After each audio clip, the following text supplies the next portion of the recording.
আসসালামু আলাইকুম, welcome to my channel রাকান্স মম। কেমন আছেন সবাই? আশা করি সকলেই অনেক অনেক ভালো আছে। কাঁঠালের বিচি অনেকেই পছন্দ করে, কিন্তু সমস্যা হচ্ছে কাঁঠালের বিচি পরিষ্কার করা একটু ঝামেলার মনে হয়।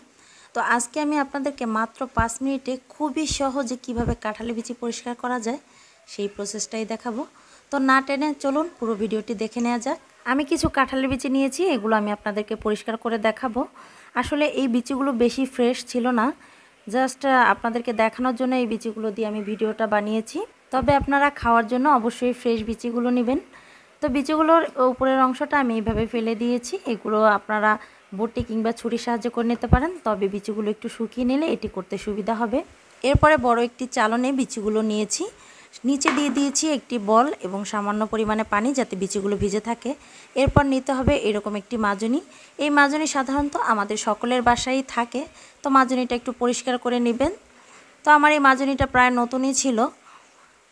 তো এরপরে আমি এই মাজনিটা দিয়ে ঠিক এইভাবে আলতো হাতে আমি বিচিগুলোকে একটু একটু করে ঘষে দিচ্ছি।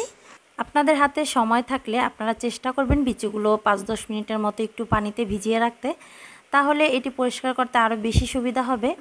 আলতো হাতে মাজনিটা দিয়ে বিচিগুলোকে ঘষে ঘষে পরিষ্কার করে নিতে হবে। কাজটি বেশি জোর দিয়ে করার প্রয়োজন নেই, কারণ কাজটি করতে অনেক কম সময় লাগবে, মাত্র 5 মিনিট সময় লাগবেও না।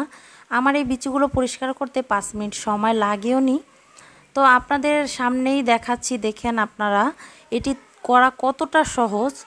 আপনি চাইলে যে কোনো সময় এটি করতে পারবেন। অনেক সময় আছে আমরা যখন কাঁঠালের বিচি রান্না করে থাকি, তো অনেকটা সময় নিয়ে আমরা এটি পরিষ্কার করে থাকি।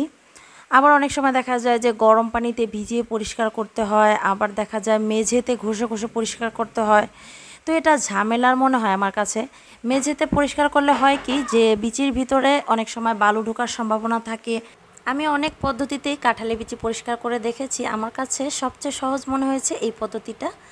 তো আপনারা এইভাবে অবশ্যই ট্রাই করে দেখবেন বাসায়। খুব সহজে আপনারা অনেক কম সময়ের মধ্যে এই কাঁঠালের বিচিগুলো পরিষ্কার করে নিতে পারবেন। তো আমার কাঁঠালের বিচিগুলো মোটামুটি পরিষ্কার হয়ে গেছে। এবার আমি এগুলোকে পানিতে ধুয়ে আপনাদেরকে আরেকটু পরিষ্কার করে দেখাচ্ছি। এগুলো দেখতে এত বেশি পরিষ্কার লাগবে না, কারণ হচ্ছে এগুলো ফ্রেশ বিচি ছিল না, যার কারণে এটি বেশি সাদা দেখাচ্ছে না। তো আজকে আমার ভিডিওটি যদি একটু হলেও ভালো লেগে থাকে, তাহলে প্লিজ লাইক, কমেন্ট ও শেয়ার করবেন, আর অবশ্যই চ্যানেলটি সাবস্ক্রাইব করে দিবেন। ভালো থাকবেন, সুস্থ থাকবেন। আল্লাহ হাফেজ।